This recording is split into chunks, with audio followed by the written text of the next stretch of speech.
C Joseph Vijay எனும் நான்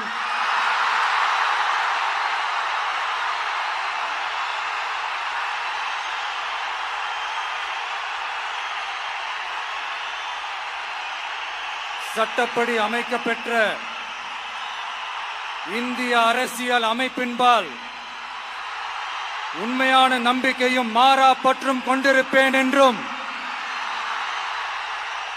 இந்திய நாட்டின் ஒப்பில்லாத முழு முதல் ஆட்சியையும் ஒருமையையும் நிலை நிறுத்துவேன் என்றும் தமிழ்நாட்டு அரசின் முதலமைச்சராக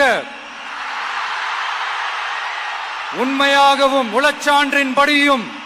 என் கடமைகளை நிறைவேற்றுவேன் என்றும்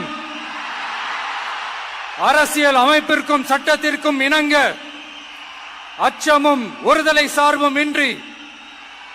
விருப்பு வெறுப்பை விலக்கி பலதரப்பட்ட மக்கள் அனைவருக்கும் நேர்மையானதை செய்வேன் என்றும் ஆண்டவன் மீது ஆணையிட்டு உறுதிமொழிகிறேன்.